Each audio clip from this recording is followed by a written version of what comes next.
Sanibona, phinde nibingelele njena namhlanje ngaleli thuba ngalomzuzu ngaleli hora. Sibonge nje umuhlo obabazekayo uNkulunkulu ongumnini mandla wonke. Sibonge idwala elimiyo, sibonge ithemba lamathemba, sibonge umsindisi, umsingathi, isihlangu esingcwele uNkulunkulu odalile zonke izinto esizibonayo. Udalile amazulu wonke ngokuhlukahlukana kwawo, wadala umhlaba lo oyisenabelo nje kuphela sezinyawo zakhe, wadala bonke abantu, wadala zonke izilwane, wadala imithombo yamanzi, wadala imifula, wadala amadamu, wadala utshani, wadala inyanga, wadala ilanga, wadala ukukhanya, wadala zonke izinto esizibonayo bantu baNkulunkulu eziwusizo futhi kithi ngoba uNkulunkulu edalile konke. UNguNkulunkulu omangalisayo, uNguNkulunkulu ongcwele, uNguNkulunkulu ophakeme, ophelele, ophezu konke futhi omkhulu wesabekayo ngaso sonke isikhathi. Okuyinto ayithandayo nayifisayo kithi bantu baNkulunkulu ukuthi simesabe ngoba isho njalo incwadi kaDuteronomy chapter 10 verse 12 ukuthi manje-ke Israyeli, uJehova uNkulunkulu wakho ufunani kuwe ngaphandle kokumesabe uJehova uNkulunkulu wakho, umthande, umkhonze, uhambe ngezindlela zakhe zonke, umthande ngenhliziyo yakho yonke, ngomphefumulo wakho wonke, ngamandla akho wonke, bese ugcina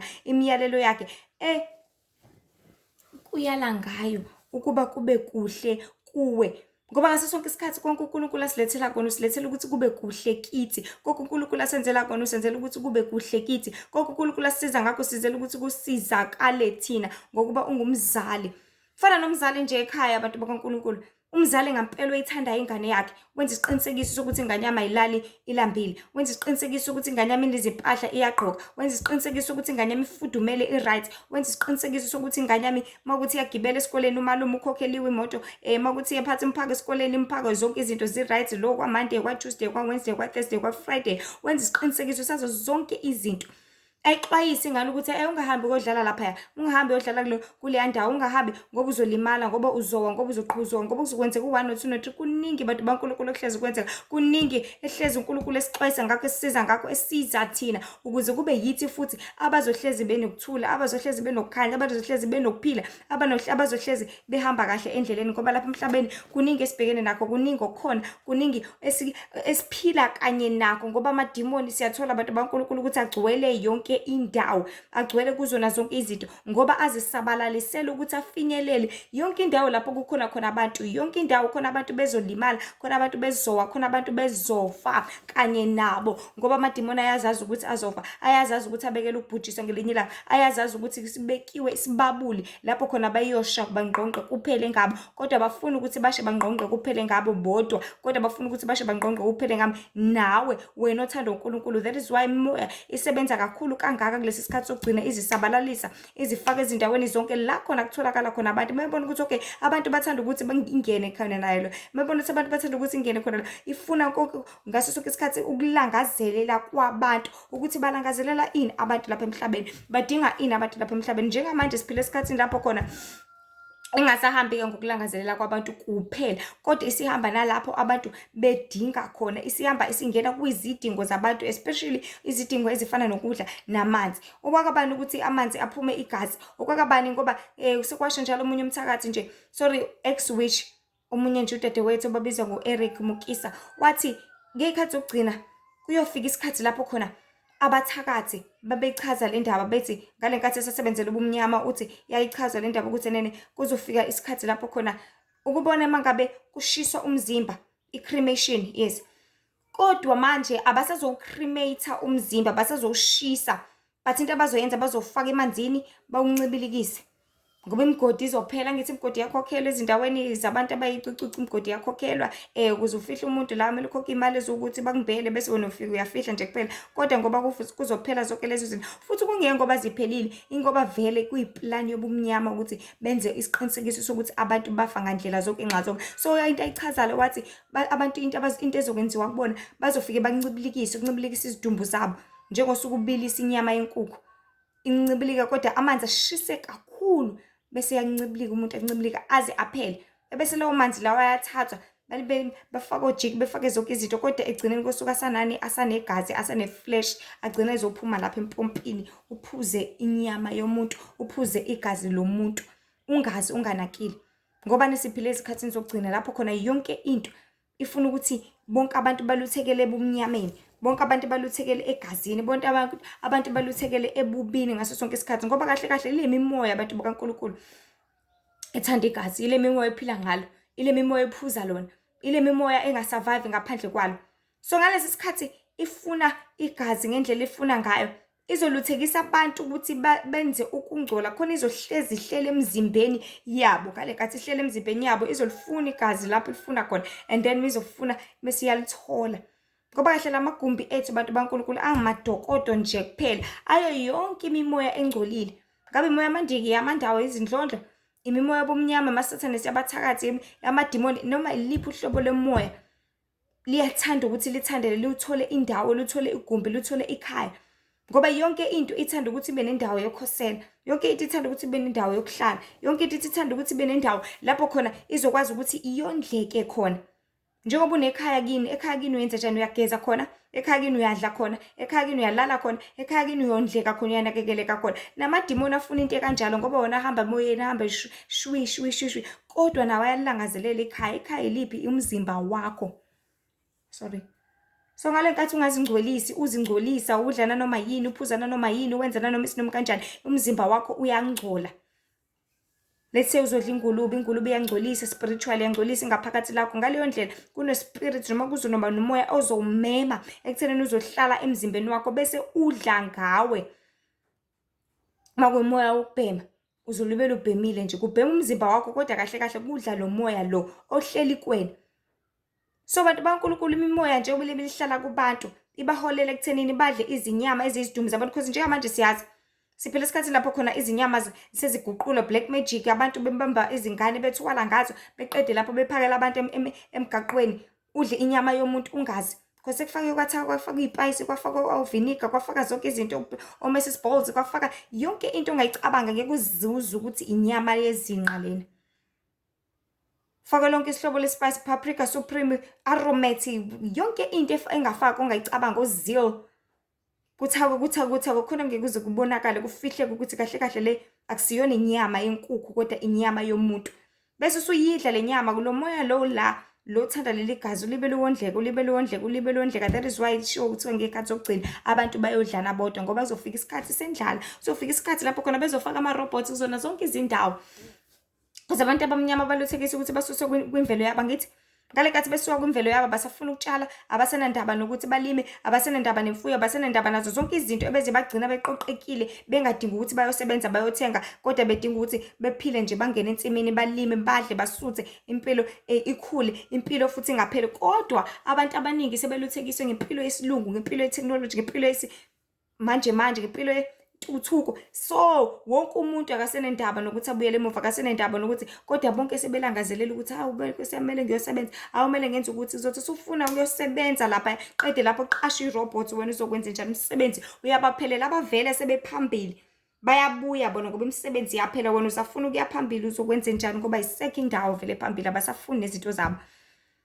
Yes, kwezinye izindawo mhlawumbe intuthuko isabambekile noma kusa-right, but ezindaweni eziningi especially kwezisemakhaya basibonisa, basitraina, basiphuca amanzi, basibonisa, basitraina, basiphuca ugesi, basibonisa, basitraina, ngoba zonke lezi zinto akusizona izinto zethu bantu bamnyama, akuzona izinto zethu bantu baNkulunkulu. Thina impilo yethu ukuthi silime, impilo yethu ukuthi sitheze, sibase, siphile ngomlilo, impilo yethu ukuthi sigeze emfuleni ngoba uNkulunkulu sibusise ngamanzi amtoti angcwele, amanzi emvula, amanzi, zonke izinto uNkulunkulu sibusise ngazo zingcwele, zifanelekile, kungezi lezi ezingcolile ezigcwele ojiki, ezigcwele izinto ezifakiwe ezithakiwe singazazi. Kudliwa ukungcola, kudliwa amanyala, ngoba wonke lamanzi aphuma empompini athathwe kwahlukanisa namanzi ama-drain, kwa-drain ama-toilet, lama-toilet ashaywayo, aflashwayo. So kuningi. So ngale kathi siluthekise, silahlekise, wonke umuntu uselangazela ukuthi efuna liyampilo, wonke umuntu uselangazela ukuthi efuna liyampilo le sheshayo-ke bese besiphuca yona, abese abantu la bezoqala khona-ke manje balambe, ngoba sisekho isikhathi sokuthi ensimini. Thola abantu abaningi isikhathi esiningi, thola ukuthi kuhambile ugesi, akasafuni ukuyothetha. Kukhona ukudla ukuthi nje kuphekiwe, dinga ukuthi ulande nje inkuni ezimbili ezintathu, uqede uhlale la ubase uhlanganise bese uyapheka irice lakho, upheke impuphu yakho, upheke ikhari wakho, udle usuthe. Kodwa abantu bazohlala bathi hayi ngiyawulinga mina ugesi. Uma ungabuya sezindlala ikhala kakhulu bese thatha u-20 wakho wokugcina yombe uthenga isinkwa, bese yamosheka kanjalo imali. That is how abantu bezoyimosha kanjalo izimpilo zabo, ngoba sebejwayele impilo ephithizela, impilo ekungayona eyethu kwasekuqaleni, ngoba thina abaZulu kumele siphile ubuzulu ngendlela eyisimanga. Kodwa thina sesisusiwe kwimvelaphi yethu, nalezi ngane ezizalwa njengamanje basho njalo nje. Mangacaphula nje brother Enima ukuthi lezi ngane zama-2000 nazo zingene zafika nawo ama-spirit lawo, ngoba le mimoya ifika nazo lezinga, ifika nazo. Okwakabani ubona ingane izalwa isiyakhuluma? Okwakabani ubona ingane izalwa isihamba? Ingoba vele isifike nomoya omdala kunayo, idimoni elidala. Because zonke lezi zinto zivela ezinye izidalwa noma ezinye izingane noma ezinye izisebenzi zivela vele kwi-kingdom yobumnyama. Ngoba isithe siyadala naso, njenganoNkulunkulu naso siyadala, naso siyaklona, naso senza ama-robots, naso senza zonke izinto ezinobudimoni phakathi. Ungayizala ingane ibe idimoni, noma mhlasimpe kade uyikhulela ingane ingelona idimoni kumntwana wakho, bese uthi uhamba etekisini uhlangane nomthakathi ahlala la eduze kwakho, bese shaya lezi zinto zabo, bashaya imithi yabo, benza imikhuleko yabo, bese yashintsha le ngane le ithunje ihanjiswe phansi kwamanzi, kusale idimoni la esiswini sakho. Uzale ingane ehlukile kunazo zonke izingane zakho, ehluphayo, ehayizayo, ememezayo, ekushayayo, ezenza zonke lezi zinto ezamanyala. Ingane encane na 2 years kodwa yenza izinto ezi-strange ongayiqondi, ongeke futhi wazicabanga ukuthi hayibo lento ingenzeka yini, umntwana uma engenza ukuthi yini. Bese mase kwenzeka zonke lezo zinto abantu bamangale bangacacisele ukuthi kahle kahle kwenzakalani, kanti ubumnyama sebuthathile indawo ngoba bufuna ukuzokubusa. Omunye alothekise omunye nomunye kanjalo kanjalo kanjalo, kusetshenziswane khona kuzokwanda ikhaya lasesiqogweni. So izindaba ezimnandi bantu baNkulunkulu zombuso wezulu, izindaba ezinhle zeqiniso ezokuthi siyalazi iqiniso bantu baNkulunkulu, asisebenziseni silenze. Siyamazi uJehova, asibuyele kuye simlalele. Siyamazi uNkulunkulu ukuthi utheni kithi, wasiyaleza ngani nani nani nani. Asibuyele kuye simbuze ukuthi Nkosi senza ngakho yini, Nkosi sihamba ngakho yini, Nkosi siphila ngakho yini, Nkosi konke osibusise ngakho sibusisele ukuthi sikwenze njani, konke osabele kona usabelele ukuthi siphile kanjani, konke ositshele kona usitshelele ukuthi senzeni. Ngoba zonke izinto uNkulunkulu asibusise ngazo sibusisele ukuthi sizisebenzise siphile ngazo. Ngoba singabantu kumele siyazi siqonde ngaso sonke isikhathi ukuthi konke kunesizathu sakho lapha emhlabeni, konke kunomsebenzi wakho lapha emhlabeni. Amanzi anomsebenzi wakho ukuthi uphuze ube hydrated ngaso sonke isikhathi, bese uzokwazi ukwenza umsebenzi wakho. Ukudla nakho kusebenzela ukuthi ukunikeza amandla, bese uyakwazi ukuthi wehle wenyuke wenze umsebenzi waNkulunkulu. Zonke izinto zinomsebenzi wazo, and uNkulunkulu bantu baNkulunkulu kumele siyazi siqonde kakhulu ukunikeza ngendlela ocele ngayo. Uma ucela okuncane uzokunikeza okuncane, uma ucela okukhulu uzokunikeza okukhulu, kodwa uzoqala athi ukushonisa lena akuvimvini ukuthi uzokumela yini lokho okukhulu ongako okucelayo. Ufuna ukuba njengobaba Mose, uzokumela yini? Ufuna ukuba njengoJesu, uzokumela yini ukuthi qhabo kuzo zonke izinto zalapha emhlabeni? Ngoba uJesu yasiyaleza ukuthi asilangazelele kwasekhaya ezulwini, asifuneni umbuso wezulu nokulunga kwakhe. Konke okunye sikushaya indiva, konke okunye sikulahle ngoba ngeke uze kusisize ngalutho. Uzokumela yini ukuthi ukwazi ukudela umndeni wakho? Uzokumela yini ukuthi ukwazi ukudela abangani bakho? Uzokumela yini ukuthi ukwazi ukudela ukudla ngelinye lamalanga uzile ukudla? Uzokumela yini ukuthi ukwazi ukuthi cha, yes inkanuko ngiyafisa ukuyibuka nami le movie, kodwa cha, ibhalu S, ibhalu L izongcolisa izindlebe zami? Uzokumela yini ukuyishiya impilo yakho, ukulahla konke okungcolile okunengeka kwasemhlabeni? Uzokumela yini ulibe lutrainwa kancane kancane, ulibe lutrainwa, ulibe ludonswa? So konke kulala kuwe ukuthi uzimisela kangakanani, wenza ini kanjani nangasiphi isikhathi.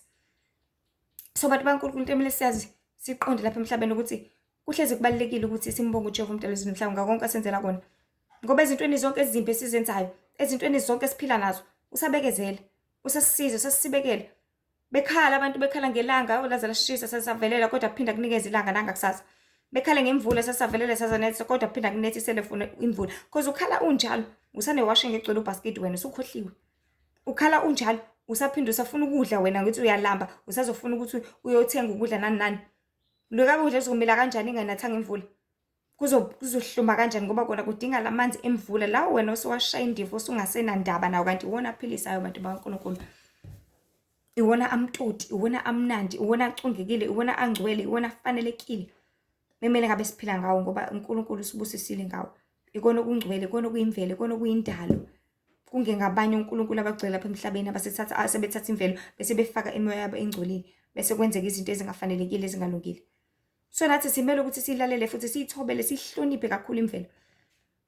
Uyakathi umholi wami noma umpristi wami, kubalekile ukuthi ngaso sonke isikhathi sigcine konke uNkulunkulu aseleza ngakho. Amanzi ungawasakazi, umhlaba ungawukolodeli, izinto ungezenza isinoma kanjani, ngoba uma wenza kanjalo emhlabathini, wenza kanjalo etshanini, wenza kanjalo emanzini, nawo azovuma mase kuthiwa uthakatha ngawo. Nawo umhlabathi uzovuma makuthiwa uthakatha ngawo, ufakelwe imeqo ngoba uyawukolodela ngoba wenza isinoma kanjani. Before ucente wena uqala ucele, qala ukuthi sengiyakuthinta ke manje. before amanzi uyawasakaza nje isinoma kanjani akhale, kanti amanzi kumele wathela agobhoze. Zonke izinto kumele uzenze ngenhlonipho. Kahle kahle lapha emhlabeni kuyinikanika, enza into ozothanda ukuthi yenziwe nawe kuwena. Enza into ozothanda ukuthi nawe ikujabulise ngelinye ilanga. Phila ngendlela othanda ukuphiliswa ngayo. Philisa nawe ngendlela othanda ukuphiliswa ngayo, ngoba konke kulele kuwena. Konke kulele ezenzini zakho, konke kulele ekuhambeni kwakho, konke kulele ekushisekeni kwakho. Okushisekelayo uvuzuza ngalokho. Bathi ngesingisi phecelezi, the more you give is the more you get. If unganikezi inhlonipho, uzoyithola kanjani wena? Ngoba kuhlonishwa ozihloniphayo. Uma ungazihloniphi wena ngeke uzuhlonipheke, kodwa uma uzihlonipha wena uyahlonipheka. Kufana nowesifazane oziphethe kahle endaweni. Mezihlonipha ngendlela azihlonipha ngayo, ziqoqa ngayo, igqoka ngayo, uyahlonipheka. Akho umuntu ovela uwele nje kuyena. Akho umuntu ovela enza isinoma kanjani, ovela akhulume nje isinoma kanjani. Ngobani? Uyazihlonipha yena kuqala. Kodwa laba bangazihloniphi abazigqokela nje usheqe into ezifishane, bonke bafuna ukuthinta, bafuna ukuchoboza, bafuna ithuba. So abantu baNkulunkulu kumele siyazi siqonde ngaso sonke isikhathi ukuthi lapha emhlabeni konke kungathi, konke kulele kithi, ukuthi wena wenzani. Ngaso sonke isikhathi sohlezi kuyizenzo zakho, ngoba simele ukuthi sibe ngabalenzayo izwi likaNkulunkulu, singabe ngabalezwayo nje kuphela siyikhohlisa. Ngabe uyalenza yini? Ngabe uyakulalela yini otshelwa kona bese uyakwenza? Ngabe uyaphikelela yini ngaso sonke isikhathi? So kumele hlezi sazi futhi siqonde ukuthi kubaluleke kangakanani ubulungiswa, kubaluleke kangakanani ubungcwele, kubaluleke kangakanani leli gama phecelezi elithi fair. Ngoba umuntu mase kwenzela okuthize, ikuphi fair if wena ungeke uzumenzele? Yazi sike sakhula esikhathini lapho khona thola ukuthi kunabantu othi mecela into uyathanda ukuthi anikezwe, kodwa mase kucelwa kuyena akasafuna, akanendaba futhi. Uzoyibuza ukuthi hawu kanjani? Kungani wena mangabe ungicela ama-chips mina ngihlezi ngikunikeza, kodwa mase ngicela wena unginikeze? Uyathanda ukuthi uphiwe wena, kodwa wena uyancishana. Ungaze ukhala uzuyibhuquze phansi, kodwa mase kungakuwena angifuni, okwami. Kanjani? Ikuphi ifair lapho? Kanjani? Ukuphi ubulungisa lapho? Kanjani? Ukuphi ukusizana lapho? Ngoba ngaso sonke isikhathi kumele uthole ngendlela onikeza ngayo. Uma unganikezi lutho uzothola kanjani? Uma ungavuki uyosebenza uzoyithola kanjani imali? Uma ungasizi abantu uzosizwa kanjani wena? Uma ungahloniphi uzohlonishwa kanjani wena?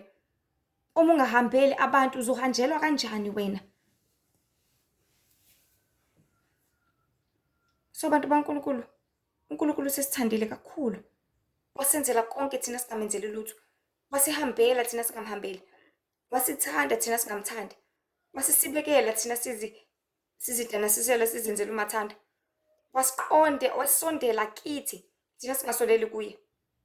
Yazi akekho umuntu onothando, akekho umdali onothando njengoNkulunkulu. Akekho phezu konke onamandla njengoNkulunkulu. Ayilandele ingane engenandaba, ayilandele ingane engamfuni, ayilandele ingane embalekela. Aqhubeka ayilandele, aqhubeka afuna ukuyisiza uxolo, aqhubeka ayithande, aqhubeka ayinakekele, aqhubeka ayibhekelele, aqhubeka ayenzele konke. Umzali oqotho-ke loyo Jehova umdali wezomhlaba, umzali oqotho-ke loyo mnini mandla wonke, umzali oqotho-ke loyo isithando sezulu, ithemba lethu, umsindisi wethu. Athi singamthandanga singabantu, singamazanga, washeshe wasazi usho njalo incwadi kaJeremiya ukuthi ngakwazi usasehlulu ngangcwelisa ngakwenza umprofeti. Engakamazi uJeremiya, engakazi lutho ngoNkulunkulu, nangempela uJeremiya wakhula waba umprofeti nengempela wafezekisa icebo laNkulunkulu. uNkulunkulu silandela ngisho kuthiwa kwenzakalani. Inqobo nje uma usaphiwa ithuba, inqobo nje uma usavuka, inqobo nje uma usaphila, inqobo uma usakhuluma, inqobo uma usezwa, inqobo uma usahamba, inqobo uma usakwazi ukwenza lokhu akade ukwenza izolo, usabusiswe ngelikhulu ithuba. Abaningi abangasenalo, abaningi abalifisayo, abaningi abalilangazelelayo, abaningi abalikhalelayo. Kodwa wena nali likhona, nali wena unikeziwe, nali lingelakho. Ulenzani? Wenza njani? Uphila kanjani? So bantu baNkulunkulu, into ebalulekile kumele siphinde sihlezi sikhumbuzana yona ukuthi into efunakalayo ekhaya ezulwini ubungcwele. Into efunakalayo ekhaya ezulwini intando, ukwenza intando kaNkulunkulu. Le uKristu wayeza lapha emhlabeni wezela ukuzwecacisa ukuthi mayenziwe intando kaNkulunkulu emhlabeni njengoba yenziwe ekhaya ezulwini. wayezokucacisa konke lokho. Ukuthi njengoba ubaba Mose wathi emthethweni ungaphingi, mina ngithi uma nje wabuka owesifazane wamkhanukela noma wabuka owesilisa wamkhanukela, usuvele usuphingile. Wayezocacisa ukuthi lento iqala ngaphakathi, lento iqala kuwena, iqale ngezenzo. Ngoba noma ungayenzanga, ungabusayenzanga ngezandla, uma uyenze la ekhanda lakho usufana noyenzile impela. Yikho uma ukwazi ucabangele omunye umuntu into embi, udlinze ngemidlinzo emibi, usufana nomuntu oseyikhulumile yonke lento, ngoba imicabango yakho iwu-loudspeaker ekhaya ezulwini. Ngoba imicabango yakho, uqobo lwakho, isiqu sakho, wena. Singacabanga ukuthi yonke into yenzeka lapha emnyameni. Cha cha cha. Le nyama igumbi nje kuphela, ifana nezindonga. Yonke into iyenzeka ngaphakathi la kuphila khona uqobo lwakho. Ngoba lezi zindonga lezi uNkulunkulu yakabeka nje sibonele simnandi kakhulu. Ukuthi kufana nokuthi mhlasimpe kwakhiwe la ekhaya, kwakhiwe kwabo ikacele. Omunye umuzi kamakhelwane bakhile babeka kwaba ikaMhlongo. Uma besuka bakaMhlongo bathuthe bayohlala kwenye indawo, bazohlala la, kuzobizwa ukuthi kabani laphaya. Mase kufika abanye bakwacele, sorry, ucele usuku uyohlala kaMhlongo, uMhlongo bazohlala kacele. Angithi la sekuzobe ikacele, sorry, sekuzobe kaMhlongo, ngale kube kacele. So izindonga azisho lutho kuphela ingaphakathi lengomuntu, ufana nomzimba wakho. Uba uNosipho ngenxa lo muntu lo ola ngaphakathi, uyena uNosipho. Lo izandla zikaNosipho, lo umlomo kaNosipho, la amabele kaNosipho, ikhanda likaNosipho, zonke izinto ezikaNosipho, ngoba uNosipho lo ngaphakathi, lo ohleli lana. That is why abantu bekwazi ukuthi babizwe ngemimoya ehleli kubona. Kuthiwa lo oyisigebengu, lo ongumdlwenguli, lo odlwengulwayo, lo owenza ukuthi, lo umqambi manga, lo ofeba, ubizwa ngaleli demoni elihleli kuwe ngaleso sikhathi. So bantu baNkulunkulu, into emile siyazi siqonde ngaso sonke isikhathi ukuthi lamagumbi ethu sihleli kuwona sihlalela ukuzosebenza senze intando kaNkulunkulu. Kumele sikhumbuzane njalo. Awuzokwazi kodwa ukwenza intando kaNkulunkulu uma usangcolile. Ngoba umoya namademoni ohlobo ngezihlobo ezigcwele lapha emhlabeni zilwela ukuthi abantu bangayenzi intando kaNkulunkulu, zilwela ukuthi abantu bangasondeli ebukhoneni baNkulunkulu, zilwela ukuthi abantu bangaphenduki, zilwela ukuthi abantu bangasindiswa, zilwela ukuthi abantu bangabhabhadiswa, zilwela ukuthi abantu bangangeni embusweni wezulu nangelilodwa ilanga. Chabo.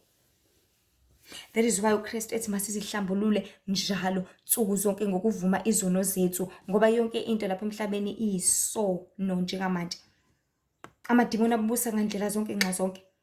Ngisho nokudla udle kakhulu nakho kuyisono, ukuvuma kuNkulunkulu ngaso sonke isikhathi. Nokuhalela uthi yazi ngihalela into ukuthi nakho akulungile ngoba usukubusela idimoni lokuhala ngaleso kuningi abantu baNkulunkulu, yonke into iyisono. That is why simele sihlambulule njalo ukuze lezi isono zingeke zathandela zahlala kithi, kodwa sizingcwelise ngeqiniso, ngoba masilazi kumele siliphile. Kumele sibuyele enkosini, kumele senze intando kaJehova umdali wezulu nomhlaba nsuku zonke zokuphila kwethu, ukuze ezosilonda asihole siphelele kuye, sifaneleke ukubiza igama lakhe. Athezini lakhe bani ngcwele ngokuba nami ngingcwele. Ulangazelela ubungcwele yazi ubaba. Ulangazelela ukuthi sihlale ebukhoneni bakhe. Ulangazelela ukuthi sizisize thina, sizihlenge thina, ngoba akekho ozosihlenga, akekho ozosisiza, akekho ozosindisa, akekho ozokwenzela lutho, uhlalela ukuzenzela wena. Ngingibeka kakhulu ukuthi if uzazi ukuthi sisakho wena responsible for sona, uyazi ukuthi kumele udle, uyazi ukuthi kumele uphuze amanzi, uyazi ukuthi kumele wenze ukuthi, kungani pho ezinye izinto kumele ucabanga ukuthi kumele ukuthi wenzele zona? Kungani pho mase kuza ngaNkulunkulu ucabanga ukuthi kumele wenzele umfundisi wakho, wenzele umzali wakho, wenzele uma wakho, ubaba wakho, wenzele cha. Akumele kube njalo. Ngoba ngisho noma ukhula ungumntwana, uthembele kubazali uthi usufikile ku-18 years, usungayibonela ke manje. Futhi nje esikhathini samanje akusafiki ngisho ku-18 years, umntwana nje emncane ona-11 years usengaqala ke manje enze something ezoba usizo kuyena. Seziyaqala manje ingane ema-primary zidayisa omaswidi, zidayisa omakhekhe. Kuyaqala manje kukhandwa imali, kukhandwa zonke izinto ngazo zonke izindlela. Ngobani? Siyaqonda singabantu ukuthi nempela kumele sisebenze, sizisebenzele, sizisize thina. ngoba konakele emhlabeni kaNkulunkulu. Ukuphela kwezinto zonke ngempela sekufikile. Ububi bushwankathele, ububi bugcwele, ubumnyama buyabusa ngandlela zonke nxazonke. Sorry. Uxolo kakhulu ngalokho, njengoba kade ngisabeka ukuthi ubumnyama buyashwankathela ngandlela zonke nxazonke kulesi sikhathi sokugcina. Ubumnyama buyazibusela, ubumnyama buyazenzela, amadimoni ayazitanasela, abathakathi bayazenzela ngabantu abaphenduphendula belele ebusuku benganakile, bengawaqondi, bengawakhumbuli ngisho amaphupho. Yonke imimoya konke abantu baNkulunkulu liyazenzela njengamanje ngabantu bakaNkulunkulu. Futhi siya kwisikhathi lapho khona imimoya iyoziveza. Wonke lamamemede, bonke lezi zilwane zithola ukuthi umuntu ngenhla, inyoka ngezansi, noma umuntu yonke indawo bese benebuso benja. Zonke lezi zinto ezikhona ezithakiwe ezenziwe isisi ezohamba zihambe ziziveze. Ubona umuntu unamehla u5, ubona isilwane esindizayo kodwa futhi sifishane, mhlawumbe singangomunwe kodwa sinempondo. Ubona yonke uhlobo lwento ongayicabanga esisabisayo, ethusayo, engathandeki, engeke waze wayimela, mhlasimbe ungathi uyibuka uvele uquleke noma ufise ngisho ukuzibulala. So zonke izinto zohamba zihambe ziziveze abantu baNkulunkulu ngoba imimoya isiyandile, isingaphezulu kwethu singabantu lapha emhlabeni, okwenza ukuthi ngaso sonke isikhathi kumele njalo sihlale sizondle ngezwi kaNkulunkulu, sihlale sisenkosini, sihlale sisenza intando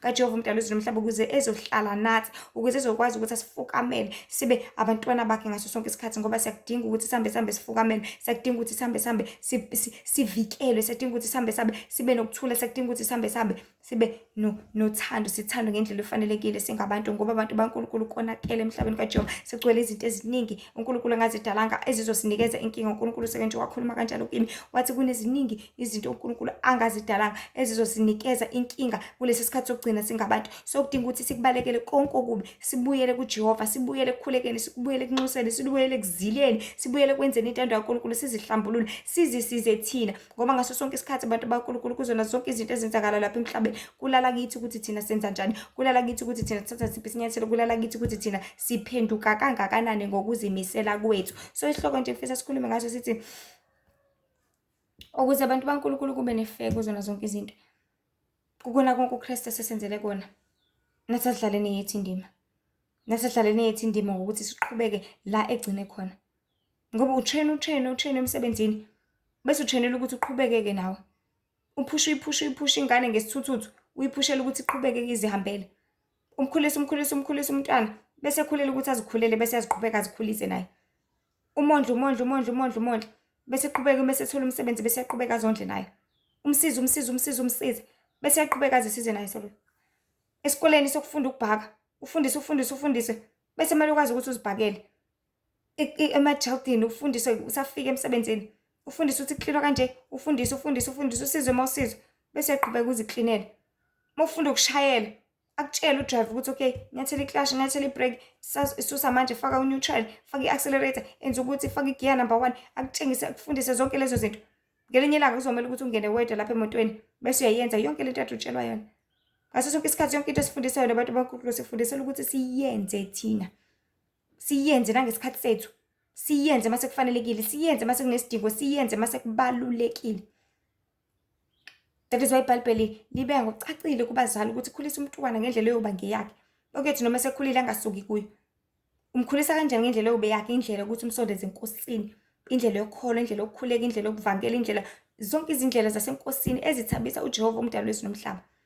Bese uyamkhulisa nokwasezweni ukuthi kumele ukwazi ukuziwashela mntanami, kumele ukwazi ukuziklinela, kumele ukwazi ukuthi izitsha ziyawasha, kumele ukwazi ukuthi kuyaklinwa endlini, kumele ukwazi ukuthi uyazinakekela, uyageza nawe kabili ngosuku, kumele ukwazi ukuthi kuphilwa kanjani, kugqokwa kanjani, umkhulise ngendlela efanelekile, ngoba yonke into sekuyenzeka kuwena ingaphinde yenzeke futhi. Yonke into phecelezi wayi-aplya ingaphinde uphinde futhi uyenze leyo application, uphinde uyi-aplaye futhi, ngoba abantu baNkulunkulu ayikho into enhle la ngaphansi komthunzi welanga. Ilanga lisaphuma empumalanga lishona entshonalanga, izolo kade liphuma khona lishona entshonalanga, nakuthange, nakusasa, na-next week, nangalela langa kuzobe kusenzeka into efanayo. Nathi-ke abantu baNkulunkulu la empilweni kuzolibele kuphindaphindeka, abake bathi isonto liyajikajika, kulibele kuphindaphindeka into eyodwa. Ukwazile ukuthi izolo udla uphuthu nobhontshisi, na-next week usangadla kona. Wawu, ngelinye ilanga wadla ini, wadla isitambu, hawu nakusasa ungadla sona. Kulibele kuphindaphindeka into eyodwa abantu baNkulunkulu, kuphindaphindeka into eyodwa.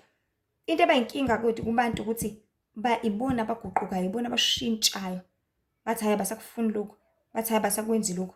kanti cha akashintshi lutho kusanjalo njengoKristu, njengoNkulunkulu, njengezulu, njengokuphila okuphakathi kusanjalo. Akashintshi, akaguquki, akenzi lutho kusanjalo. Iqiniso lisamile kanjalo. Uthando laNkulunkulu lusamile lunjalo. Umusa wakhe usamile unjalo. Imiyalelo yakhe isamile injalo akakaguquki. Namanje kusayisono ukuba nabanye uNkulunkulu ngaphandle kwakhe. Kusayisono ukuthembela kodokotela uNkulunkulu enguyomlaphi nomqothi nomqedi wezo zonke izifo. Kusayisono ukuzikhothamela uzikhonza wenza amaphathi uzikhothamela wena uzibonga wena. Kusayisono namanje ngoba uphula imiyalelo kaNkulunkulu. Wenza njani uyashoot uyaposta ku-Instagram ungaze kamuhle ngidla kwi-revolving restaurant. Kusayisono konke lokho. Kusayisono uphatha ngeze igama likaJehova ukhothamela imimoya ngaphansi kwamanzi wonke amandiki amandawo amamemedi izangoma izitha zikaNkulunkulu. Kusayisono konke lokho. Kusayisono ukuphatha ngeze igama likaJehova umdali wezulu nomhlaba ngoba uyasho ukuthi uliphatha ngeze akho. Kusayisono namanje. Kusayisono ungalikhumbula usuku leSabatha ulungcwelise ngoba umyalelo kaNkulunkulu ukuthi masimkhonze ngosuku lakhe lweSabatha silungcwelise singenzi imisebenzi ngalo siphumule njengoba ubaba wethu ehlala ekhaya ezulwini waphumula ngalo. Kusayisono ukuphinga. Kusayisono ungahloniphi uyihlo nonyoko. Yikho izinsuku zabantwana zincipha kangaka. Yazi ke saxoxa nje ngicabanga ukuthi umunye udadewethu noma umfowethu ukuthi yazi kudala kwakuba yihlazo ukushona kwengane. Ngiyakhumbula nje mina ngisamncane zayingashona izingane. Kwakushona abantu abadala, kushona ogogo, kushona omkhulu. Kwakuba into eyinjwayelo leyo ngoba into eyaziwayo. Kodwa makushona ingane uyibuza ukuthi kanjani? Kushona umuntu omncane kangaka. Hayibo, ngabe kwenza kwakuba into eyundaba mlonyeni. Ngoba izingane zazingashoni. Why? Ngoba kwakuhlonishwa. Why? Ngoba kwakuthothwa. Why? Ngoba kwakulalelwa. Umuntu omdala wawazi ukuthi uyamsiza uyamphathisa emgaqweni. Wawazi ukuthi umuntu omdala mekuthuma uyagijima uhambe esitolo. Hayi lezi ziyinikinayo njengamanje. Hayi lezi bona umuntu omdala uthi uzokwehla etekisini isheshe igijima noma ifaka ama-earphone noma icashe or whatsoever. Hayi lezi futhi ezonqaba in the flesh zikunqabe zithi cha. Ngeke ngize ngiyenze lonto. Lezi eziyinikina live. Yikho nje manje izinsuku zabantwana zincipha kangaka. Yikho nje manje kwazi ukufa umntwana ena 12 years. Ubulawa yini? Ubulawa isifo sezinto. Ubulawa yini? Ubulawa ungahloniphi. Ubulawa yini? Ubulawa ukuthi uhambile wayephuza lapha washonela kuleya tavern. 13 years zishona izingane lapha lezi eziwu21 sezihamba ziyophuza manje ebusuku. Sezihamba zendaweni ezobumnyandi ubuzubuzubhu manje ebusuku. Sesihamba zenza zonke izinto eziningi kayo. That is why abantu baNkulunkulu konakele kangaka emhlabeni kaNkulunkulu. Imithetho kaNkulunkulu isidikiliwe yalahlwa. Kodwa namanje kusayisono ungahloniphi. Ngoba isono ukweqa umthetho. Bese ke impokhelo yaso isono ingokufa. Kusayisono ukweba. Kusayisono ukuphinga. Kusayisono ukufisa indlu yamakhelwane. Kusayisono ukufakaza amanga. Zonke lezi zinto zisayizono namanje. So izulu alikakaguquki. Izulu alikakashintshi. Wena kuphela ushintshile. Ngokuthi iBhayibheli awusalifunda insuku zonke. Ngokuthi iBhayibheli awusenendaba nalo. Ngokuthi enkonzweni awusayi usuhleli phansi makusuku lokukhonza. Usuba busy newashing yakho, usuba busy nomcimbi, usuba busy nokuyikhipha, usuba busy nomsebenzi, usuba busy ngazo zonke izinto oba busy ngazo. Okuwena owaziyo. Ekucela kosuku abantu baNkulunkulu kumele siyazi ukuthi konke okwenzayo uzenzela wena. Umvuzo uwe ozobhekana nawo. Ungathi ngeke Nkosi yami awuzokwenza njani phela kumele siphile kulungile.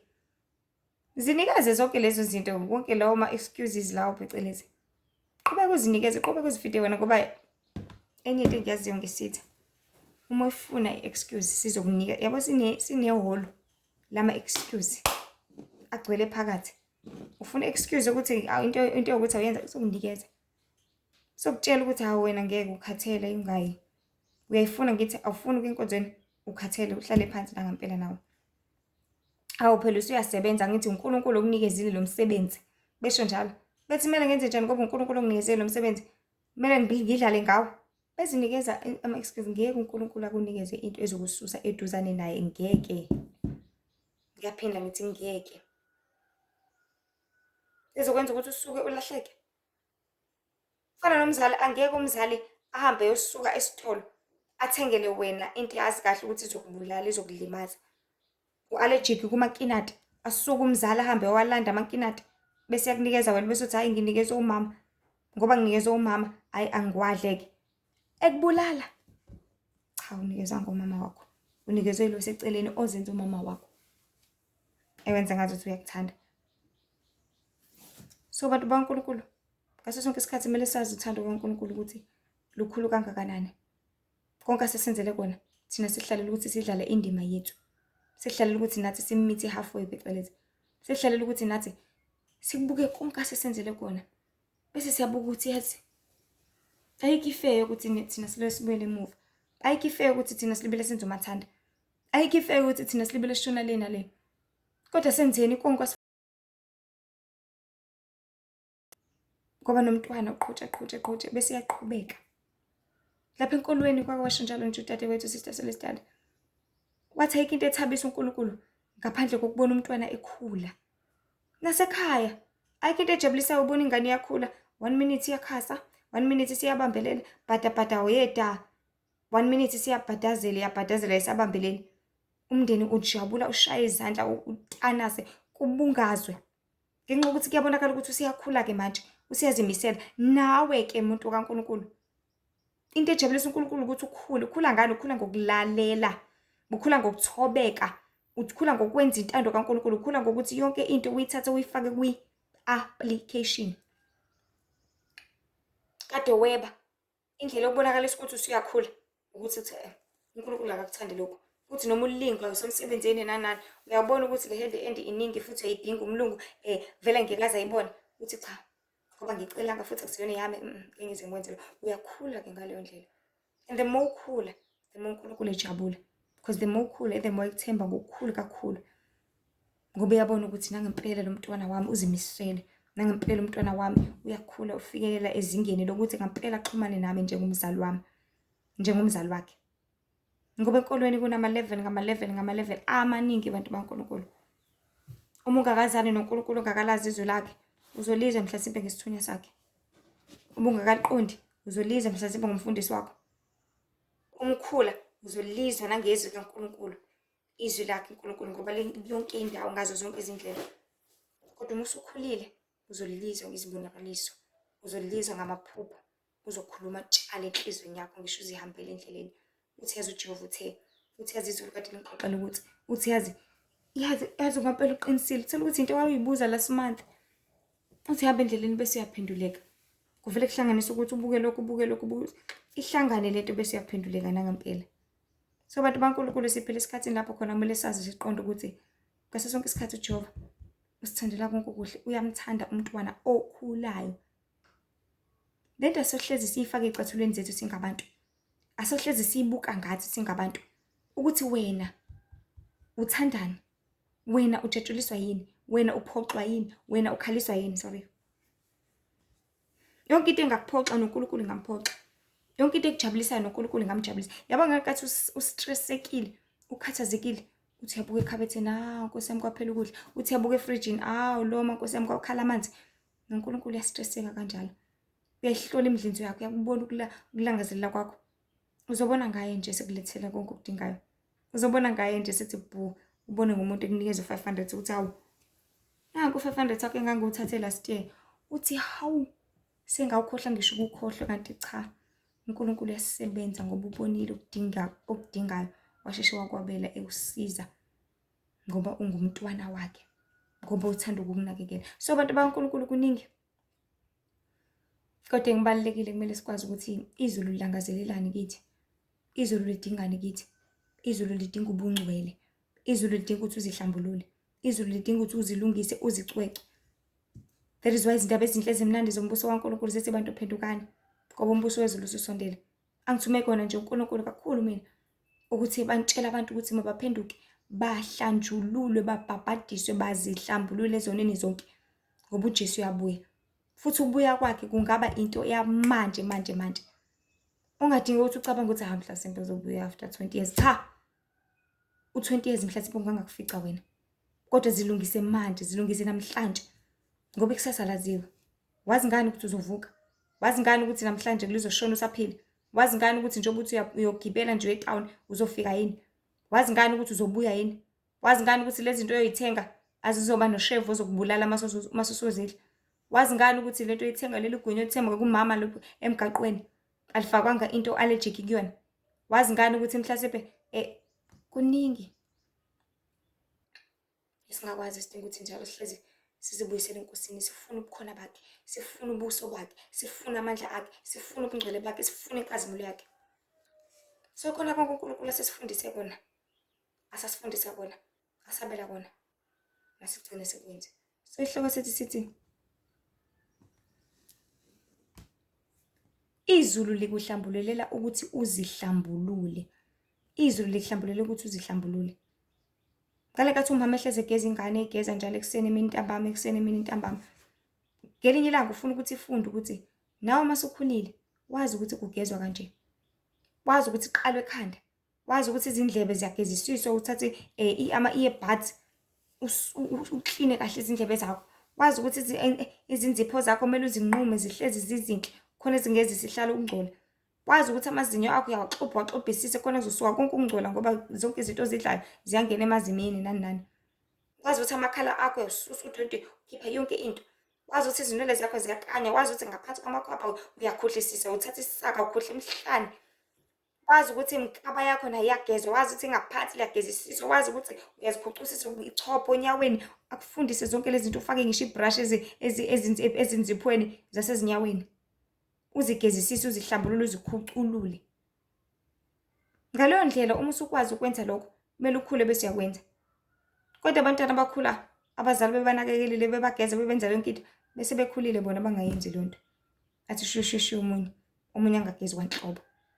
So bantu baNkulunkulu, uNkulunkulu usetrain wafundisa kakhulu amabandla, wafundisa kakhulu abangcwele bakhe, wafundisa kakhulu abantwana bakhe. Kodwa uthi mase badedela ukuthi bangene emhlabeni okuningi bakhohle. Okuningi bakushendezele, okuningi bangakunaki, okuningi bangabe nendaba nakho, okuningi bangakwenzi. Asifundise ukuthi ukuze ubuyisane noNkulunkulu, uma usubona ukuthi indlela inzima kulukhuni inyama iyakusinda, zila ukudla. Bakhala ukuthi awungeke phela kade ngangizila sengisacela, awungeke ngeke ngize ngikwazi, awungeke ngikhathele. Akufundise indlela ukuthi indlela yokuxhumana nezulu iyodwa, ucingo olumkhuleko. Okudinga ukuthi njalo mase sidideka endleleni sesibona ukuthi ngeke. Sesiyaluthekisa nje manje abantu sebesilahlekisa. Sebekhuluma ukuthi nokuthi ngeke ngazi sekufezeka isiprofetho engazi sekwenze ukuthi nokuthi dinga ukuthi ukhuleke ubuze kuJehova uthi Nkosi nanku umhlaba uphenduka. Nanku umhlaba wenza izinto eziningi engaziqonde engazazi. Nanku umhlaba usunengeka. Nazi izinto eziningi zenzeka emhlabeni mina ngenza kanjani mina ngihamba phi. Mina kusa right ngami. Khuleke uzinxusele enkosini. Unxusele nabonke abantu kuyasho njalo nje.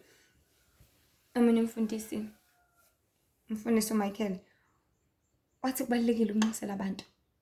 Ngaleyo ndlela izulu liyakunothisa.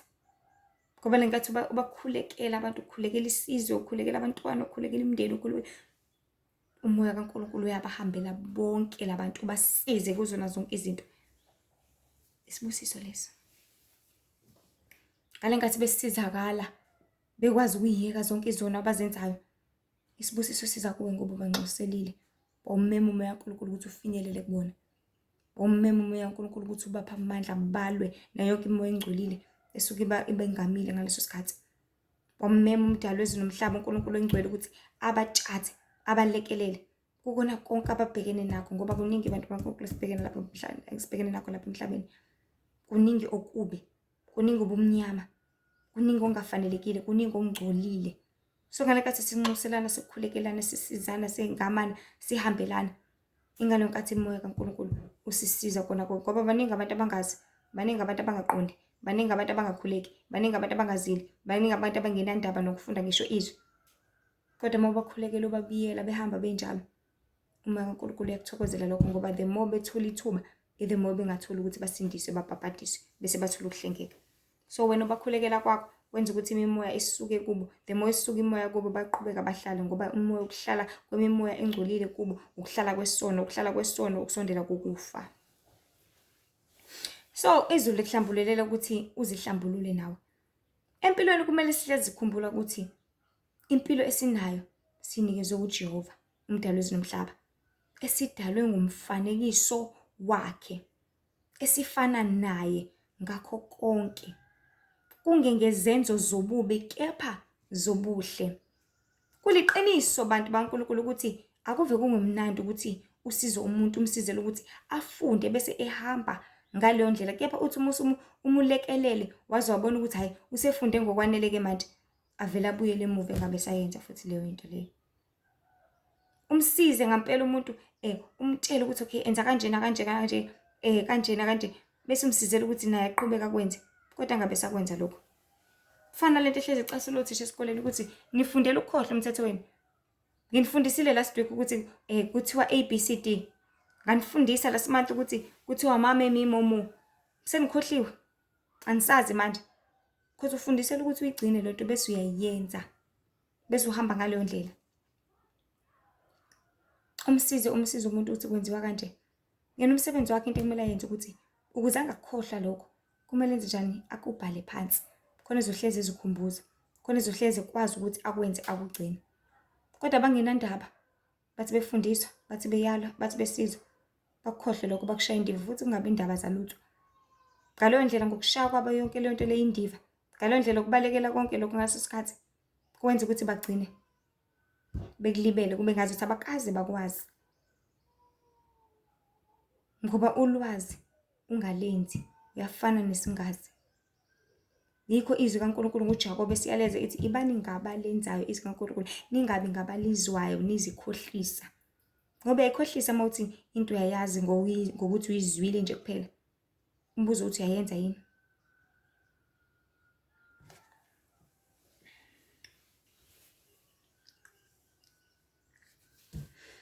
Ayikho into edicelela phansi noma eqeda amandla ngokuthi umuntu umbone ukuthi ayisefundile okwanele useright ke manje. Uthi yambona esephambili hawu futhi siyaphinda siyahixizela hawu futhi hawu. Kufana noma uzogeza umntwana, uyamgeza, uyamgcobisa, uyamgqokisa bese uyamyela ukuthi okay ihlala la endlini ungabisangcola. Uthi uyambheka nangiya usebuyele eminyango udakeni. Usebuyele eminyango enhlabathini. Usebuyele eminyango futhi ungcolisa zona lezi izingubo somgqokise zona. Usiyadlala futhi usethinta amanzi, usethinta udaka. Abaningi abazali bavele bathi, "Ngiyabona-ke, uzozibona ukuthi uzogeza ubani. Uzoyibona-ke manje ukuthi kuzokwenzakalani ngawe." Kepha ngothando, phinde futhi amgeze. OkuKristu.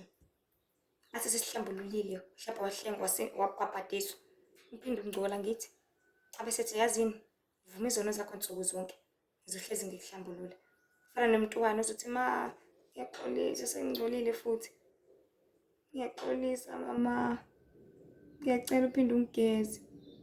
Bese ethi, "Ayi avuhlupha wena, hamba kobeka amanye amanzi." uKristu kanjalo bantu baNkulunkulu. Ufuna ukuthi uvume ukuthi uqedile wonile. Manje ngiyaxolisa ngiphinde ngabuyela futhi ngayodlala.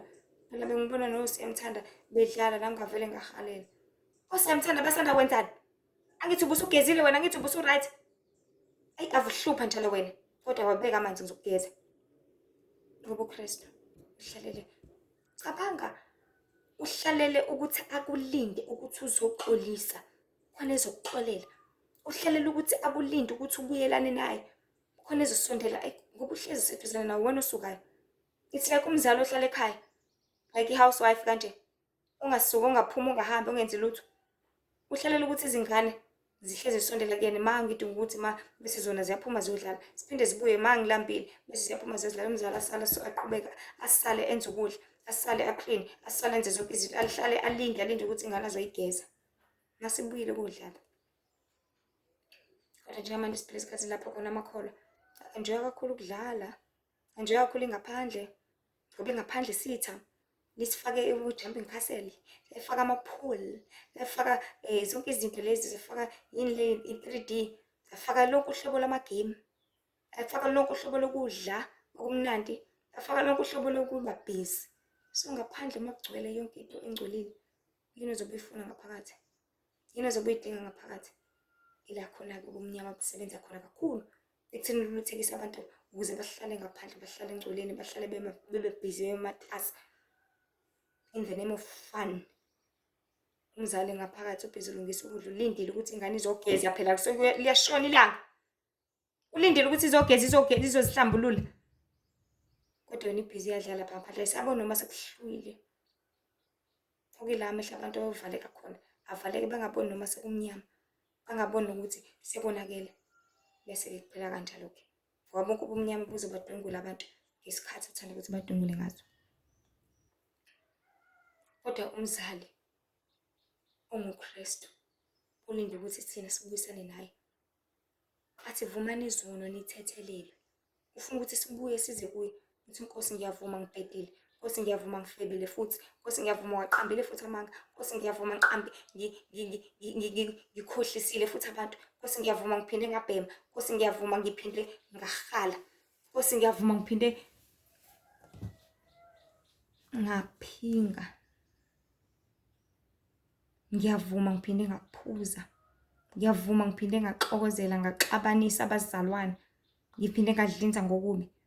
Ngiphinde ngakhuluma inkohlo kuningi. Lezi amaqiniso kumele hlezi njalo. Siwabhala ukuze sizikhumbuze ukuthi kumbe yini ethandekayo enkosini, kumbe yini ezondekayo enkosini. Uzikhumbuze wena njalo. Ukuze kube njani? Ukuze uzokwazi ukuthi hayibo. Uzenzele i-checklist nje usuku nosuku checklist. Ikuphi engisakwenza? Ikuphi engasakwenzi? Ikuphi? Ngoba uKristu ulindele ukuthi akuhlambulule. Ulindele ukuthi akusize. Engakhathali ukwenza lokho. Phela wena ukhathala ngokuthi usuke kuye. Bese uhlala engcoleni. Kube inhlanga zimuka nomoya ngoba umnyama wakubukelela lapho. Wena uzoyibhujiswe nasesihogweni. So izulu liyathanda ukusibona sibahle, sihlanzekile, sihlambulukile. Ayikho into emnandi ukuthi masuklinile ungabe kusangcolisa ukubona nje ucasuke na uthi sengiklinile sengikorobhile seniyaphinda niyangena futhi. Sengiklinile sengundlulile umbhede wami angifuni umuntu ozohlala embhedeni wami. Awusuphinda uhlala embhedeni akukho mnandi vele. Kodwa ngoba siphila leyo mpilo kulungile kuyabekezelelwana. Nezulu liyasibekezelela ngoba uKristu akathanda ukuthi ethi sesihlambululile wasigeza wasilungisisa wasicwengisisa saba bahle. Siqale phansi sibuyele ezonweni, siqale phansi sibuyele emanyaleni, siqale phansi sibuyele enkohlisweni, sibuyele zona zonke izinto ezisilimazayo. Kodwa uyasibekezelela that is why sinikeza ithuba njalo lokuthi sivume izono zethu njalo. Insuku zonke khona sokwazi ukuthi siphinde sihlambuluke futhi. Siphinde sihlambuluke. Uzivuma njalo kwizono zakho umuntu kaNkulunkulu. Every day. Ucabange nje osukwini ngenzeni ngahamba apha ngakhulumana ngathini nganyathelaphi ngathinta abanye. Bese uyakuvuma konke lokho ukwazi ukuthi kube. Bese udluvuma izono zakho futhi ngokuzihlambulula inyama yakho ngokugeza. Uvume izono zakho ngokukhumula zonke izinto osukuzigqokile uziwashe. Ngoba ungcola kungena nasempahleni kungena yonke indawo. So izulu liyathanda ukusibona sibahle sihlanzekile sihlambulukile. Kepha izinto zasezweni lezi ezihalelekayo nezinxanelekayo kubantu ziningi. Kodwa uma uthatha ukubheka ziyangcolisa zonke futhi. Okubiza ukuthi uma ungumuntu ukwazi ukwehlukanisa phakathi kokudingayo, okubalekile kanye nekumele nekungamele ukwenza. Kusemqoka kakhulu ukuzinakekela, ukuzithanda ngokwanele, uzithande inhlanzeko ngaphezulu kwako konke. Uma ngikhuluma ngenhlanzeko ngikhuluma ngokunyanya isono ngoba yiso esingcolisa wena. Yiso esingathandeki enkosini, yikho esinyanyekayo kuNkulunkulu, yiso esinyanyekayo kuNkulunkulu. Futhi ungathathi ngokuthi hayi mina shuthi nginezono eziningi, hayi shuthi angisoze ngabona umuso wezulu ngeke ngize cha. Nomuntu okade esebenza lapha ngodaka ebhadazela eminyango odakeni. Akusho ukuthi ngeke asangena endlini ngoba nakho izicathulo zakhe zigcwele udaka. Kudinga ukuthi enze njani? Kudinga ukuthi azikhumule lezo zicathulo. Athunte udaka, azibeke kahle, aziwashe bese yangena. Kade nje njani? Kade ependa wangcola umzimba wonke. Akusho ukuthi ngeke asangena lala. Futhi akusho ukuthi kumele angene njalo. Kudinga ukuthi enze njani? Akhumule lezo zimpahla, aziwashe, azigeze naye. Asuse wonke lowo mjuluko loyo osuku onukayo. Khona ezokwazi ukuthi angene engomeni alale. Kudingeka lokho abantu baNkulunkulu. Ungaziboni uzeye, uzibone ungafanelekile. Ngoba uyedwa omuhle. uJehova umdali nomhlaba thina sibabi sohlezi sibabi ngoba siziluthuli lomhlabathi. Kodwa sidinga ukuthi sivume izono zethu singahlali ezoneni kuze kuvame umusa sithi hayi ngoba vele sibabi cha. Angiyisho nje kanjalo. Ngithi kumele uzivume izono zakho ngoba unamandla okunqoba isono. Unamandla ukuthi yebo ngeindebe zakho nokuthi qhabo. Yonke into uhambe ngokuyijwayela. Ukwazi ukuthi cha bangani bami ngihambe namhlanje. Cha angikufuni lokho. Cha ngeke ngikudle lokho. Cha ngeke ngigqoke lokho. Ukwazi ukuthi cha because zonke izinto siyazazi. Sidinga amandla vele kaNkulunkulu ukuthi asiphe amandla ukuthi njalo sikwazi ukunqoba konke esikubalekile bese senza intando yakhe. So luyisa vele, silise umndeni, silise abahlobo, silise abangane, silise umphakathi, silise zona zonke izinto, kodwa masikhethe uKristu ngaphezu kwazo zonke izinto, sikudele konke okwethu, simfune senkazimulweni ngempela siyakumfumana. So kusemqoka kakhulu ukuzinakekela nokuzithanda ngokwanele, uzithandele inhlanzeko ngaphezu kwazo zonke izinto ngokunyanya isono, ngoba yiso lesi simema amadimoni ukuba ahlale nawe, abuse, akungcolise. Kepha uNkulunkulu ngomholi wethu uJesu Kristu sikwazi ukuhlanzwa. Qale nkathi sizalwa kabusha samukela uJesu njengenkosi nomsindisi, bese ngomoya weqiniso bese uhlala kithi ulibele. Wona-ke into ekumele sazi bantu baNkulunkulu ukuthi singabantu sehlukahlukene kithi. Asinazo izona ezifanayo, asiphile impilo efanayo, asiphile endaweni ezifanayo, asiphile nabantu abafanayo. So isono somunye umuntu angeke kube isono sakho, nesomunye umuntu asihlushwe izinto ezifanayo. Omunye uhlushwa ukubhema, omunye uhlushwa utshwala, omunye uhlushwa intshebo, imfebe, omunye uhlushwa ukudla kakhulu, omunye kuningi okusihluphayo singabantu sihlukahlukene. That is why udinga ukuthi ubhabhadiswe nawe self ukuze umoya kaNkulunkulu uzohlala kuwena, usize wena ezinkingeni zakho wena qobo. Ngoba singathi sibukela kwabanye abantu, ungathi ubukela kuleya muntu kanti yena ubhizi. The more zila yena ubhizi ulwa nenyama yakhe elikhuni. Wena mhlasimpe udinga ukuthi uzile, udinga ukuthi ukhuleke nje kuphela. Mhlasimpe wena udinga ukuthi ufunde iBhayibheli, udinga ukuthi uhlale nje ujule uNkulunkulu azikhulumele nawe. Asifani singabantu. So if sifuna ukubukela kubantu ngaso sonke isikhathi, ila silahleka khona, ila sidideka khona, ila abantu beze be give up khona ngoba bafuna ukuzithola bona indlela abahluke ngayo bese bazikhandela bona self nabazali babo, bona nomzali wabo uNkulunkulu. Kuba nifana nasekhaya umntwana nomntwana uma nobudlelwane nomzali ngendlela ahluke ngayo. Wena umntwana okhuthele, wena umntwana oyivila, wena umntwana othanda ukukhuluma, wena umntwana othanda ukulala. Wonke umuntu uzoba nobudlelwane obuhlukile nomzali. Ngoba umzali uzokuthanda kakhulu lo okhuthele ngoba uyazi ukuthi njani uyathumeka. Wena oyivila ohlezi ulele uzohlezi unomona ukuthi uyabona kusibani bani lana. Angithi wena ulalayo. Kodwa kusho ukuthi umzali akakuthandi. Kudinga ukuthi wena ngaso sonke isikhathi uhlezi uba nendlela ozoxhumana ngayo nomzali ukuthi njengoba wena ulala kangaka ke kushuthi wena uzoba umuntu wezambulo. Njengoba wena ukhuthele kangaka wena uzoba umuntu oshumayela ivangeli. Okay, njengoba wena uthanda kangaka ukukhuluma kushuthi wena uzohamba ushumele emaredweni. Kanjalo sinobudlelwane obuhlukile kuNkulunkulu ongumzali wethu. Ekumele sizifumane ukuthi thina singobani, sidalwe kanjani, sihlule kanjani, ebese senza konke ngendlela esingayo nethandeka enkosini ngoba sonke sidalwe ngendlela ezehlukene. So udinga ukuthi ube nobudlelwane noNkulunkulu wena self khona kuzoba uye ozokuyaleza ukuthi njengoba wena kanje wena umsebenzi wakho uyilokhu. Ungafuni umsebenzi wabanye, ungalangazeli ngokubona abanye benza kahle, benza kanje akukona kwakho. Wena zibuza ukuthi ikuphi kwakho bese uyakwenza ngoba yikho okuzokujabulisa. Nangempela uma siphila lapha emhlabeni uJesu uyasihlambulula ngokuvuma kwethu ngoba izwi liyasiyala ukuthi vumani izono nithethelele. Ungavuma yini ukuthi wonile ngale nkathi ugoloza nesono sakho unenkani nalelo demoni lakho okuyinto eyenzeka kakhulu kubantu bayagoloza nezono zakho banenkani abafuni nalamadimoni ahlele kubona. Ngaleyo ndlela ingale nkathi ungakwazi ukuphulukiswa, ungakwazi ukuhlanjululwa. Futhi izulu ayikho into elingayenza ngaphandle kokukuyeka kanjalo, kepha lenze isiqinisekiso sokuthi iqiniso uyalazi futhi lifinyelele kuwe. Kufana noma uyaleza umuntu ukuthi makayeke ukubhema yena athi kumele ngenze njani-ke mangiphethwe ekhanda, kumele ngenze njani-ke ngoba phela sengiphila ngako, kumele ngenze njani, hawu mengingabhemi mengingaphuzi shuthi ngizothakatha, mengenza ukuthi besho zonke lezi zinto lezi bagoloza nale mimoya abafuni ukuyidedela. Uma ngine-stress athi lokhu kuyangisiza kudambisa i-stress kusehlisa. Yabo usesigodliwa siqeda lesi sona ngokulalela ukuthi simsiza kanjani, simlekelela kuphi ekubeni singamsizi inhlobo kodwa sibe simbulala kancane. Ngoba abantu baNkulunkulu kumele siyazi ukuthi imimoya yavi nesineke ayivibekezela ayivihambela ngoba iyayazi igoli yayo, akwazi ufuna ukubona ukufezekisa. So inesineke iyakubekezelela, ikuncenga kancane kubulale kancane. phephethe bathi lifana negundane eluma phephethe. Libe likulumile kancane nje kancane. Ngosawoti laba kuthiwa badala izifo ezukuthi qhube kudle kulume kancane kancane. Amafutha lawa dala o-BP nani qhube kwadle kulume kancane kancane kancane. Kuningi abantu baNkulunkulu. Isizathu sokuthi uKristu wayethi uma esemphulukisile umuntu thizeni athi hamba ungabe usona lokho in caps, ngoba uma uwona uzokwehlela okukhulu kakhulu kunalokho.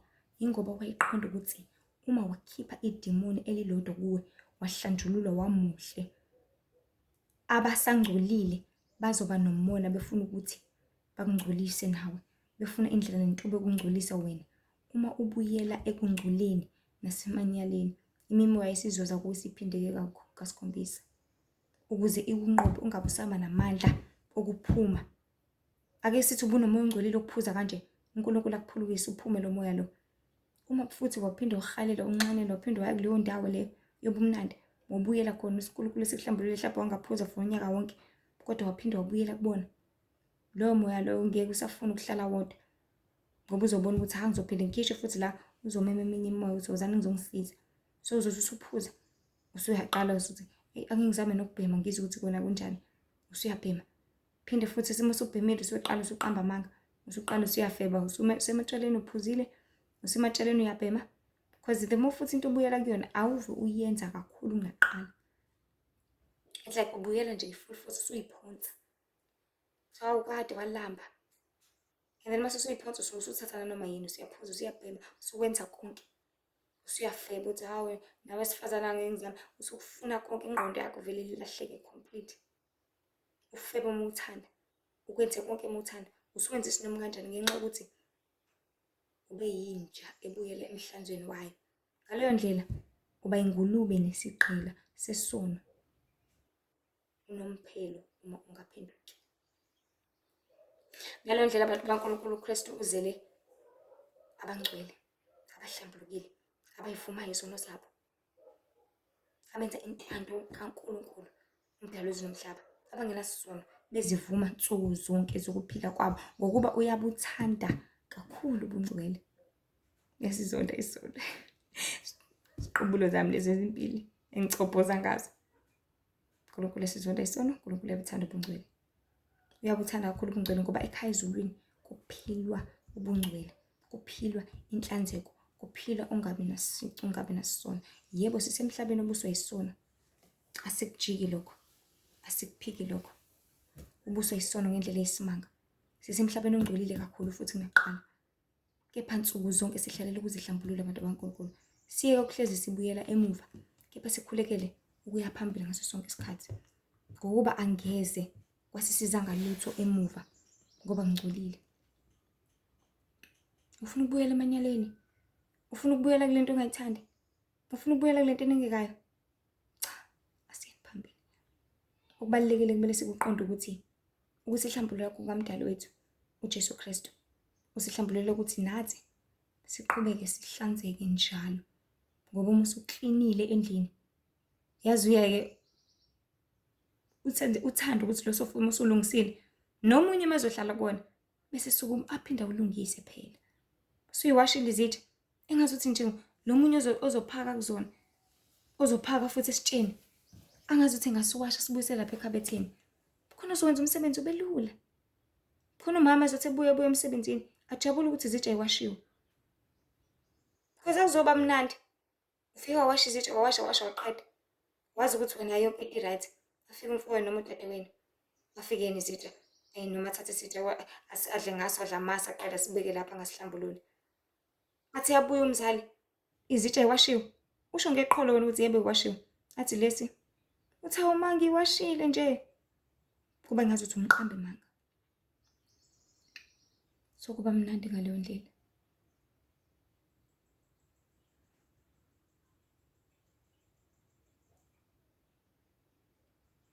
Futhi lezi zinto zisiza thina abantu baNkulunkulu ngoba uma ususiwashile futhi leso sitsha akuzolibele bhuza imbuzane, bhuza impukane, hamba intuthwane, kodwa kuyahlanzeka, kodwa konke kuyathandeka futhi kushaya umoya.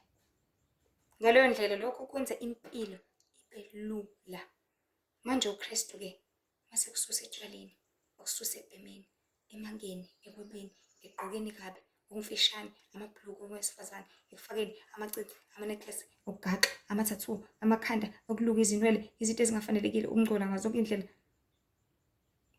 Ungabisabuyela. Ulindele ukuthi kwenzeke, uphinde uqambe amanga. Ulindele ukuthi uma kwenzeka uphinde uqambe amanga, bese ubuyela kuye ngokuvuma isono sakho. Uhlambuluke futhi, ube nomoya ngokucela kuNkulunkulu ukuthi ukhumbule lapho usuke khona. Uziyasho izwi lakho ukuthi khumbula lapho uwe khona, uphenduke. So, khumbula nangampela, angaze abuye uKristu akufice usangcolile, ngoba uzokushiya, ube uzosala. Ngalo myalezo, ngalo mzuzu, ngaleli hora, nangaleli thuba, abantu baNkulunkulu, izindaba ezinhle zimnandi kwimphefumulo esanethuba zizibantu phendukani, ngoba umbuso wezulu ususondele. Nihlengwe, nisindise, nibhabhadiswe, ngoba ukuphela kwezinto zonke sekufikile, nokufa kusondele kakhulu. Uqaphele ungafeli esonweni, uqaphele ungafeli emanyaleni, kepha ufele eNkosini. Hlala njalo uzondla ngezwi likaNkulunkulu, ngokufunda izwi nokuzikhumbuza njalo ngomthetho kaNkulunkulu. Bese uyawugcina uwenze, ufeze zonke izithembiso owazenza phambi komdali wezomhlaba.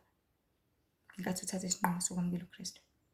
Nkosi ibe nani nje, nibusise, niqinise, niqondise, nihlale ebukhweni bukaNkulunkulu, nibekezele, niqine, nizihlambulule njalo. Ukuqala nje ukuhlambulula, uqala ukuthi uvume ukuthi uKristu akufele izono zakho, ngoba ngaba uphili ukuba akazange azoba umhlatshelo lapha emhlabeni. Ngaba uphili ukuba uKristu akakunxuseli njengamanje ekhaya ezulwini ekuncengela wena, ukuthi ukwazi ukuthi uqhubeke uphile, unikezwe another 5 years, another 10 years, ngoba uvela uhloniphe futhi ukunyaka yakhe encipha, kodwa iqhubeke iyanda. Ufuze ukuba uyafa ngoba udla kabi, kodwa uyaqhubeka uphile. Ufuze ukuba uyafa ngoba usuney'dumbu wena eziwu-10 emhlabathini, kodwa uyaqhubeka uphile khona lapha ejele. Usuke usangaphenduka nakhona. So bantu baNkulunkulu, uhlambuluke, uqala ukuthi ubhabhadiswe, uvume zonke izono zakho, uhlanjulwe kweza okhokho bakho, kweza abazali bakho, kweza kuzona zonke.